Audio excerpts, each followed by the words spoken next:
નમસ્કાર દર્શક મિત્રો, ગુજરાત ડિવિઝન ન્યૂઝમાં આપનું હાર્દિક સ્વાગત છે। સમાચાર સંજેલી સ્માર્ટ પોલીસ મથક દ્વારા ગ્રામ પંચાયત ખાતે જનજાગૃતિ બેઠક યોજાઈ।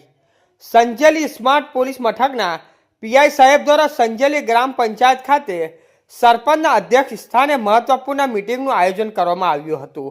આ બેઠક 4 મુખ્ય મુદ્દાઓને ધ્યાનમાં રાખી યોજવામાં આવી હતી। મીટિંગમાં સંજેલી ગ્રામજનો, તલાટી, ગ્રામ પંચાયતના સભ્યો તેમજ ગામના આગેવાનો મોટી સંખ્યામાં ઉપસ્થિત રહ્યા હતા। બેઠક દરમિયાન સંજેલી નગરમાં વધતી ટ્રાફિક સમસ્યા અંગે ચર્ચા કરવામાં આવી હતી। ટ્રાફિકની સમસ્યા દૂર કરવા માટે પંચાયત સાથે સહકાર રાખી યોગ્ય વ્યવસ્થા કરવા પંચાયત દ્વારા જગ્યા નક્કી કરવામાં આવે અને દુકાનદારો તથા વાહન ચાલકો પોતાની હદથી બહાર ન નીકળે તેવી સૂચના આપવામાં આવી હતી, જેથી ટ્રાફિકના પ્રશ્નનો હલ થઈ શકે તેમજ નાની ઉંમરના છોકરા છોકરીઓ ભાગી ન જાય તે માટે ખાસ તકેદારી રાખવા અને બાળકો મોડા સુધી બહાર ન રખડે તે સાવચેતી રાખવા માટે વાલીઓને માર્ગદર્શન આપવામાં આવ્યું હતું।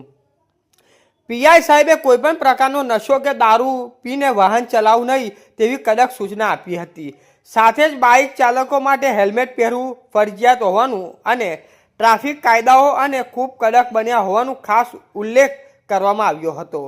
આ બેઠક દ્વારા ગ્રામજનોમાં કાયદા, સલામતી અને શિસ્ત અંગે મહત્વપૂર્ણ જાગૃતિ ફેલાઈ હતી।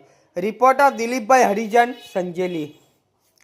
સમાચાર જોવા માટે ગુજરાત ડિવિઝન ન્યૂઝ ચેનલને like, share, subscribe, bell icon press button દબાવવાનું ના ભૂલશો। ધન્યવાદ।